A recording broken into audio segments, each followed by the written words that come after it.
Hi hello வணக்கம். இது உங்கள் சிவி ஜோன். ஸோ எல்லாரும் எப்படி இருக்கீங்க? இனி பார்த்தீங்கன்னா சூப்பரான 11th week day 5 voting results தான் பார்க்க போகிறோம். நம்மளோட சேனலில் 2 விதமான ஓட்டிங் அனாலிசிஸ் நம்ம கொடுத்துட்ருக்கோம். Analysis 1, analysis 2.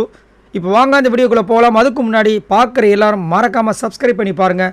நிறைய பேர் சப்ஸ்கிரைப் பண்ணாமல் பார்க்குறீங்க. தயவு செஞ்சு சப்ஸ்கிரைப் பண்ணிட்டீங்கன்னா ரொம்ப சூப்பராக இருக்கும். இப்போ வாங்க அந்த வீடியோக்குள்ளே போகலாம். ஸோ நேற்று பார்த்தீங்கன்னா மிட் வீக் எவிக்ஷன் நடந்துச்சு. ரொம்ப பரபரப்பாக போச்சு. ரொம்ப த்ரில்லிங்காக இருந்துச்சு.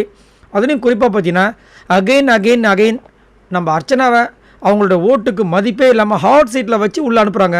அதுதான் ரொம்ப கடுப்பாக இருக்குது. இதுலேயும் குறிப்பாக என்ன கொடுமை, பெரிய கொடுமைனா நிக்சனை சேவ் பண்ணிட்டு அதுக்கப்புறம் தான் அர்ச்சனா சேவ் பண்ணுறாங்க. இது ரொம்ப பெரிய கொடுமை. ஏன்னா நிக்சன் எவ்வளோ பெரிய கேவலமான விஷயத்தை போன வாரம் பண்ணியிருக்காப்புல. இந்த வீட்டில் இருக்கிறதுக்கு தகுதியே கிடையாது இந்த வாரம். அப்படி இருந்தும் அவரை சேவ் பண்ணிட்டு அர்ச்சனாவை சேவ் பண்ணுறது இது எந்த விதத்தில் நியாயம் தெரியல. அதுலேயும் குறிப்பாக ஹாட் சீட்டில் வச்சு அனுப்புகிறாங்க. ஸோ அதை பற்றி சொல்லுங்கள். ஏன் இந்த மாதிரி திரும்ப அநியாயம் பண்ணிகிட்டே இருக்காங்க? கமலஹாசனாக இருந்தாலும் சரி, பிக் பாஸ் இருந்தாலும் சரி. ரெண்டாவது கொஸ்டின் பார்த்தீங்கன்னா நேற்று வந்து 2வது ரவுண்டு, அதாவது டான்ஸ் மாரத்தான் ஒரு டாஸ்க் கொடுத்தாங்க.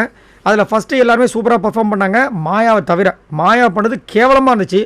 ஒரு பைத்தியம் பிடித்த ஒரு நபர் எப்படி ஆடுவாங்க அப்படின்ற மாதிரி இருந்துச்சு. அது மட்டும் இல்லாமல் அந்த கேரக்டருக்கு மதிப்பே கொடுக்காம ரொம்ப அசிங்கப்படுத்தி டான்ஸ் பண்ணாங்க.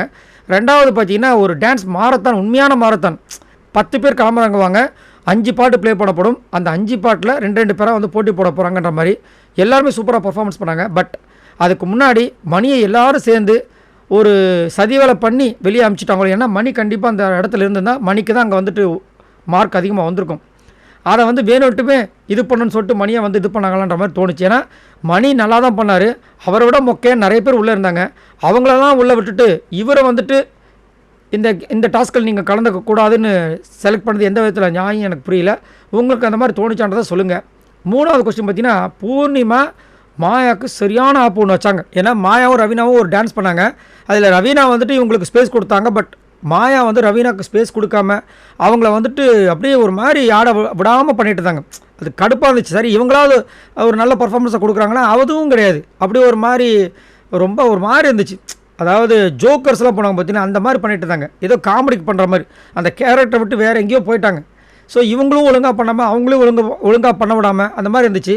அந்த டைம் பூர்ணிமா ஃபஸ்ட்டு வந்து நான் சிரிச்சுக்கிட்டே இருந்தேன்னு சொல்லிட்டு மாயாவுக்கு ஓட்டு போட்டாங்க. கடைசியில் வந்து ரவீனா தோற்று மாயா ஜெயிக்கிற மாதிரி இருந்தவொடனே டப்புன்னு நான் வந்து ஓட்டை சேஞ்ச் பண்ணுறேன், நான் வந்துட்டு மாயாவுக்கு அகெயின்ஸ்டாக ரவீனாவுக்கு போகிறேன்னு சொன்னோடனே மாயாவுக்கு மூஞ்சி மாறிடுச்சு. ஸோ அதுக்கப்புறம் வெளியே வந்ததுக்கப்புறம் சண்டை போட்டாங்க. இதில் பூர்ணிமாவோட செயல் கரெக்டுன்னு நினைக்கிறீங்களா, இல்லை மாயா செஞ்சது தப்புங்க அதனால தான் பூர்ணிமா பண்ணாங்க அப்படின்னு நினைக்கிறீங்களா? மறக்காமல் கமெண்ட்ஸ் பண்ணுங்கள். இப்போ வாங்க அந்த வீடியோக்குள்ளே போகலாம். அதாவது அனலைசஸ் வரல யார் டாப்பில் இருக்கா அப்படின்னு பார்த்தீங்கன்னா அர்ச்சனா. இவங்க எவ்வளோ ஓட்ஸ் வாங்கியிருக்காங்க? இது வரைக்கும் பார்த்தீங்கன்னா 3,74,904 ஓட்ஸ் வாங்கியிருக்காங்க. ஓட்டிங் பர்சன்டேஜ் பார்த்தீங்கன்னா 43.27. மக்கள் பார்த்தீங்கன்னா அடுத்தபடியாக இருக்கிற தினேஷோட ஓட்டு மாதிரி கிட்டத்தட்ட 3 மடங்கு மேலே அதிகப்படியாக ஓட்டை போட்டிருக்காங்க. ஆனாலும் இவங்களை வந்துட்டு பிக் பாஸ் இருந்தாலும் சரி, கமலஹாசன் இருந்தாலும் சரி, ஹாட் சீட்டில் வச்சு அழகு பார்த்து அதுக்கப்புறம் உள்ளே அனுப்புகிறாங்க. இந்த மாதிரி ஏன் பண்ணுறாங்கன்னு தெரியல. அது மட்டும் இல்லாமல் ஒரு பெரிய ட்விஸ்ட் வர கொடுத்துட்டார் பிக் பாஸ். ஃபஸ்ட்டு 3 பேர் சேவ் பண்ணிட்டார். Dinesh, cool Suresh, Nixon. மீதி இருக்கிற 3 பேரை வந்து ஃபைனல் ஸ்பீச் கொடுங்கன்னு சொல்லிட்டார். எல்லாருமே வந்துட்டு அழுது சொல்கிறாங்க. நம்ம விஷ்ணு வந்தாலும் சரி, அனன்யா வந்தாலும் சரி. பட் அர்ச்சனா கூலாக வந்தாங்க, சிரிச்சுக்கிட்டு நான் வந்து ரொம்ப ஹாப்பியாக இருக்கேன், உங்கள் கூடலாம் மிங்கிள் ஆனது ரொம்ப சந்தோஷம், 2 வாரத்தில் போவேன்னு நினச்சேன், பட் இவ்வளோ நாள் வந்தது பெரிய விஷயம், நம்ம வீட்டில் வந்து நம்ம வெளியில் வந்து மீட் பண்ணுவோம் அப்படின்னு சிரிச்சுக்கிட்டே பண்ணுறாங்க. சமமாசம் இருந்துச்சு. இந்த மாதிரி சிரிச்சுக்கிட்டு எவிக்ஷன் டைமில் இருந்த ஒரே ஒரு பர்சன் இவங்க தான். அந்த தைரியத்துக்காகவே இவங்களுக்கு வந்துட்டு கண்டிப்பாக ஓட்டை போட்டி ஆகணுன்றது தான் நம்மளோட கருத்து. அது மட்டும் இல்லாமல் நேற்று பூர்ணிமாவுக்கு தன்னோட வெற்றியான அந்த புள்ளி எடுத்து கொடுத்தாங்க பாருங்கள். செமமாசம் இருந்துச்சு. பூர்ணிமாவும் செம ஷாக் ஆகிட்டாங்க. என்ன நடக்குது எனக்கா அப்படின்ட்டு போய் கட்டி பிடிச்சி அப்படியே ஒரு மாதிரி இருந்தாங்க. அப்போ டக்குன்னு சொன்னாங்க அர்ச்சனா, நீங்கள் மாயா கிட்ட வந்துட்டு செம்மையாக அவங்களோட ஸ்ட்ராங்கான பாயிண்ட் எடுத்து வச்சிங்க பார்த்தீங்களா, அந்த விஷயங்கள் எனக்கு ரொம்ப பிடிச்சிது. ஆனால் அதுக்காக தான் நான் கொடுக்குறேன்னு நினச்சிக்க வேண்டாம், உங்களுடைய அந்த தரமான கருத்து எனக்கு ரொம்ப பிடிச்சிருந்தது அப்படின்னு சொல்லி சமமாசம் இருந்துச்சு அந்த விஷயங்கள்லாம். அதை பார்த்து ரசிச்சிங்களான்றதை சொல்லுங்கள். 2வது பிளேஸ் பார்த்தீங்கன்னா தினேஷ். இவர் எவ்வளோ ஓட்ஸ் வாங்கியிருக்காரு அப்படின்னு பார்த்தீங்கன்னா 1,11,427 ஓட்ஸ் வாங்கியிருக்காப்புல. ஓட்டிங் பர்சன்டேஜ் பார்த்தீங்கன்னா 12.86. ஸோ தினேஷோட கேம் செம்ம மாதம் இருந்துச்சு. அது மட்டும் இல்லாமல் படையப்பா மாதிரி வந்துட்டு தினேஷ் அப்பா சூப்பராக வந்து பர்ஃபார்மன்ஸ் பண்ணாப்புல. அவரால் என்ன பண்ண முடியுமோ அந்த பர்ஃபார்மன்ஸை கொடுத்தாரு. கடைசியில் அந்த பெஸ்ட்டு பர்ஃபார்மன்ஸில் தினேஷோட பேரும் அங்கே வந்துச்சு. செம்ம மாதம் இருந்தது. அது மட்டும் இல்லாமல் தினேஷை வந்துட்டு ஃபர்ஸ்ட்டாக சேவ் பண்ணியிருந்தாங்க. இதான் ஃபர்ஸ்ட் டைம் தினேஷை வந்து ஃபர்ஸ்ட்டாக சேவ் பண்ணுற விஷயங்கள் நல்லா இருந்துச்சு. அவரு கண்டிப்பாக அது ஒரு பூஸ்ட்டை கொடுக்கும். ஏன்னா போன வாரம் கமலஹாசன் அவர்கள் லாஸ்ட்டாக ஹாட் சீட்டில் வச்சு உள்ள அமிச்சார். ஸோ அப்படின்னு இருக்கும்போது இவருக்கு ஒரு பெரிய ஒரு பூஸ்ட்டாக இருக்கும். இதுக்கப்புறம் அவரோட கேம் தரமாக மாறதுக்கு வாய்ப்புகள் எக்கச்சக்கமாக இருக்குது. அது மட்டும் இல்லாமல் அர்ச்சனா வெளியே போக மாட்டாங்கன்னு சொல்லிட்டு ரொம்ப ஆணித்தனமாக நம்பினார். அர்ச்சனா நம்பலனாலும் இவர் நம்பினார். அங்கே வந்து அர்ச்சனா சேவ் அப்படின்னு வரும்போது அவர் பிடிச்சி ஒரே வார்த்தை தான் சொன்னார், எல்லாரையும் அமுச்சிட்டு தான் நீ போவன்னு. தட் மீன்ஸ் அவங்க தான் வந்து லாஸ்ட்டாக இருப்பாங்க இந்த வீட்டில் டைட்டில் வின்னரா அப்படின்ற மாதிரி ஒரு கருத்தை தான் அவர் வைக்கிறான்னு நினைக்கிறேன். ஸோ சூப்பராக இருந்துச்சு. இவங்களுடைய அந்த அண்டர்ஸ்டாண்டிங்கான விஷயங்கள் நல்லாயிருக்கு. சண்டை போடும்போது சண்டை போட்டுக்கிறாங்க, ஒன்று சேரும்போது ஒன்று சேர்ந்துக்கிறாங்க. அதுதான் நல்லது. ஏன்னா இல்லைனா மாயா பூர்ணிமா மாதிரி இவங்களுக்கும் வந்து ஃபேவரிசம் அப்படின்ற ஒரு பச்சையை குத்திடுவாங்க. நல்லாயிருக்கு. 3வது பிளேஸ் பார்த்தீங்கன்னா விஷ்ணு. இவர் எவ்வளோ ஓட்ஸ் வாங்கியிருக்காரு அப்படி பார்த்தீங்கன்னா 1,08,715 ஓட்ஸ் வாங்கியிருக்காப்புல. ஓட்டிங் பர்சன்டேஜ் பார்த்தீங்கன்னா 12.55. ஸோ விஷ்ணுவோட கேம் நேற்று வந்துட்டு ஒரு குழந்த மாதிரி சிரிச்சா அப்படியே ஒரு குழந்த மாதிரி அப்படியே தேம்பி அழுகுறாரு. நான் அழக்கூடாதுன்னு நினைக்கிறேன், அழுக வருது. இந்த ராஜாராணி படத்தில் நீங்கள் வந்து பார்த்துருப்பீங்க, நம்ம ஜெய் அப்படியே வந்துட்டு கண்ணு வேர்க்குதுங்க, நான் ஒன்றும் அழலையே அப்படின்றப்பாரு. அந்த மாதிரி அப்படி தேம்பி தொண்டை அடைக்குது, அப்படியே ஒரு மாதிரி அழுகுறாரு. அவர் முடிவு பண்ணிட்டார், நான் தான் வெளியே போகணும்னு நினைக்கிறேன் அப்படின்ட்டு. நான் யாரோ ஹர்ட் பண்ணியிருந்தேன், என்னை மன்னிச்சிருங்கன்றாரு. அதுக்கப்புறம் மனுஷன் வந்துட்டு அந்த ஹார்ட் சீட்டுக்கு போயிட்டு திரும்ப உள்ளே போனார் பாருங்க, தெளிவாயிட்டார். ஆனால் இவர் அழுகும்போது வந்துட்டு மாயா வந்து கட்டி பிடிக்கிறாங்க. அப்போது 2 பேருக்குள்ள ஒரு நல்ல அண்டர்ஸ்டாண்டிங் இருக்குது. வேணுட்டு தான் வந்துட்டு மாயா வந்து விஷ்ணுவை கலாச்சாங்களோ அப்படின்ற மாதிரி தோணுது. எப்படியும் விஷ்ணு போனால் நம்மளுக்கு ஃப்ரீ ஆகிடும், இதுக்கப்புறம் நம்மளும் பூர்ணிமா ஜாலியாக இருக்கலாம் நினச்சி கட்டி பிடிச்சாங்களான்னு தெரியல. ஆனால் பூர்ணிமா வந்து எமோஷனலாக ஒரு மாதிரி ஆகிட்டாங்க. அதுக்கப்புறமா 2 பேரும் 3 பேரும் பேசி மாறி பேசி அவங்களோட விஷயங்களை பார்க்கும்போது சிரிப்பு தான் வந்துச்சு. ஏன்னா ஒரு டைம்லாம் வந்து விஷ்ணு வந்துட்டு டம்மி பாவா அப்படின்னு சொல்லிட்டு எல்லாரையும் கலாய்ப்பார். இப்போ கடைசியில் அவர் டம்மி பாவா ஆனதும் இல்லாமல் மரண பயத்தில் இருந்தார். மரண பீதிக்கு போய் ஒரு மாதிரி ஆகிட்டார். விட்டுருந்தா பேதியாக இருப்பார், அந்த மாதிரி இருந்துச்சு. ஸோ யாரெல்லாம் பார்த்து சிரிச்சிங்கன்றதை சொல்லுங்கள். 4வது பிளேஸ் பார்த்தீங்கன்னா கூல் சுரேஷ். இவர் எவ்வளோ ஓட்ஸ் வாங்கியிருக்காரு அப்படி பார்த்தீங்கன்னா 1,06,814 ஓட்ஸ் வாங்கியிருக்காப்புல. ஓட்டிங் பர்சன்டேஜ் பார்த்தீங்கன்னா 12.33. கூல் சுரேஷ் பார்த்தீங்கன்னா ஸ்டார்டிங்கில் இந்த வாரம் லாஸ்ட்டில் இருந்தார். அப்படியே படிப்படியாக வந்துட்டு 3வது பிளேஸ் போய் இப்போ 4வது பிளேஸ் வந்திருக்கார். ஆனால் அவரை சேவ் பண்ண விதம் பார்த்தீங்கன்னா நேற்று 2வது பிளேஸ். அவருக்கு ஆச்சரியம், என்னையா நான் செவ்வரேறிலாம் குதிக்கலான்னு போனேன், இந்த விசித்ரா வச்சு செஞ்சேன், தமிழ்நாட்டில் இருக்கிறதுக்கு தகுதி இல்லைன்னு சொல்லியிருக்கேன், இவ்வளோ விஷயங்கள் பண்ணி என்னை இங்கே செகண்டாக சேவ் பண்ணுறீங்கன்ற மாதிரி அவர் பார்த்தார். ஸோ மீதி இருக்கிற 2 நாளில் இவர் வந்து கொஞ்சம் தரமாக வெறித்தனமாக ஏதோ பண்ண போகிறான்ற மாதிரி தோணுது சம்பவங்கள். அதே மாதிரி நேற்று டப்பால்னு சிம்பு மேலே ஒரு பழியை போட்டார். நான் வந்து என்னோடய பர்ஃபார்மன்ஸ் கம்மியாக கொடுத்தது நீங்களாம் யோசிச்சு பார்க்கலாம். நான் வந்துட்டு என் தலைவன், என் மூச்சு சிம்பு, நான் ஏதாவது தப்பு பண்ணுறேன், அது வந்துட்டு அவர் மேலே வந்து பழியாக போயிடக்கூடாது, அதனால தான் நான் வந்துட்டு பர்ஃபார்மன்ஸ் ஒழுங்காக கொடுக்கலன்னு ஒரு பொய். இவர் வந்து நல்லா கொடுத்துட்டாருன்னா அதுக்கு ஒரு காரணம் சொல்லுவார், நல்லா கொடுக்கலன்னா அவரே புதுசாக ஒரு காரணத்தை கிரியேட் பண்ணி அதுக்கு ஒரு கருத்தை கப்பார். அது மட்டும் இல்லாமல் இன்னொரு கருத்தையும் சொல்லிட்டார். என்னன்னா, நான் ஏன் வந்து பர்ஃபார்மன்ஸ் ஒழுங்காக பண்ணலாம் அப்படின்னா, நான் என்ன பர்ஃபார்மன்ஸ் பண்ணாலும் நீங்கள் எதுவும் கொடுக்க போகிறது கிடையாது, அது அந்த ஸ்மால் பாக்ஸ் வீட்டில் நீங்கள் அந்த ஸ்டார் கொடுக்கும்போது நான் பார்த்தேன், அதனால் எனக்கு இன்ட்ரெஸ்ட் இல்லைன்னு டாப்பில். ஸோ இதை பற்றி ஒரு கான்வர்சேஷன் கமல்ஹாசன் பேசுவார்ன்ற மாதிரி தோணுச்சு. 5வது பிளேஸ் பார்த்தீங்கன்னா நிக்சன். இவர் எவ்வளோ ஓட்ஸ் வாங்கியிருக்காரு அப்படி பார்த்தீங்கன்னா 1,06,708 ஓட்ஸ் வாங்கியிருக்காப்புல. ஓட்டிங் பர்சன்டேஜ் பார்த்தீங்கன்னா 12.32. 5வது பிளேஸில் இருக்காப்புல. இவரை தூக்கி 3வது பிளேஸில் சேவ் பண்ணுறாங்க. செம்ம காண்டாகிடுச்சு. அது மட்டும் இல்லாமல் நிக்சனோட பர்ஃபார்மன்ஸ் டான்ஸ் வைஸ் நேற்று வந்து தரமாக இருந்துச்சு.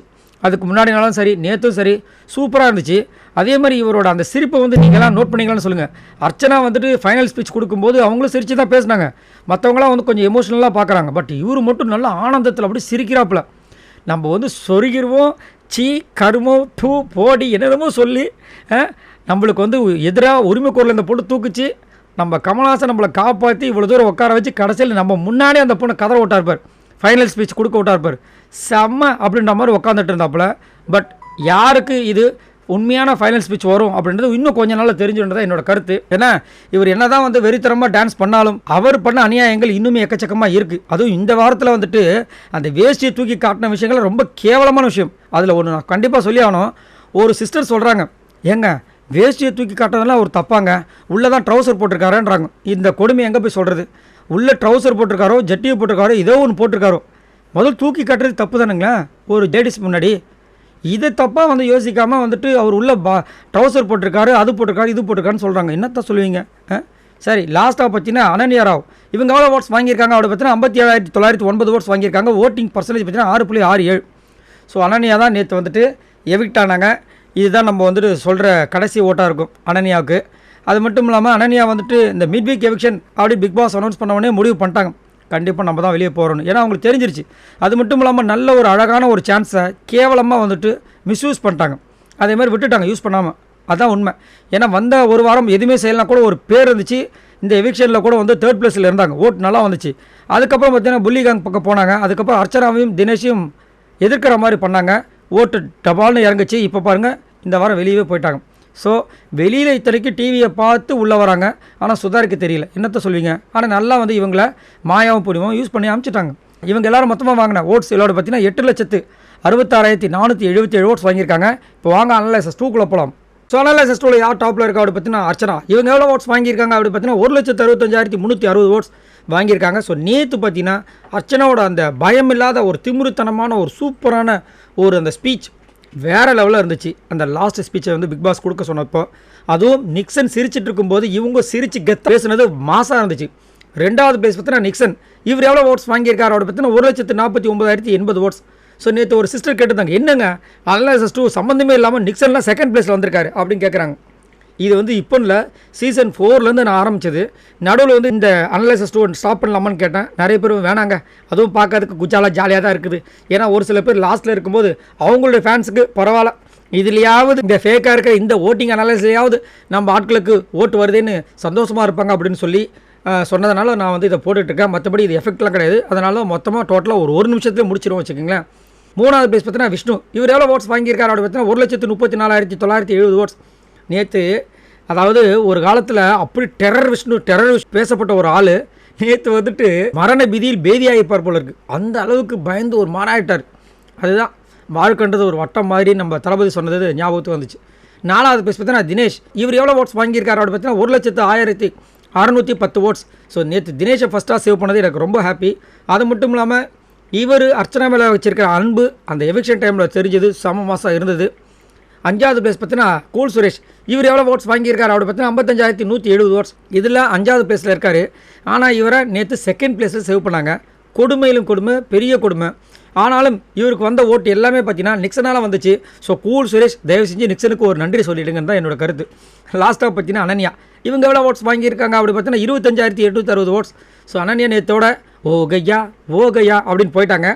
ஸோ அது மட்டும் இல்லாமல் நல்ல ஒரு சூப்பரான ஒரு சான்ஸை ரொம்ப கேவலமாக மிஸ்யூஸ் பண்ணிட்டாங்க. அது மட்டும் இல்லாமல் தேவையில்லாமல் புல்லிகேங் பக்கம் போய் இப்போ இப்படி வெளியே போயிட்டீங்களே அனன்யா, இது உங்களுக்கு தேவையா? அவங்க அழும்போது மனசு கஷ்டமாக இருந்தாலும் நல்லா வீட்டில் போய் அழுங்க, உங்கள் அம்மாவும் உங்கள் அப்பாவும் நல்லா திட்ட போகிறாங்க பாருங்கன்ற மாதிரி தோணுச்சு.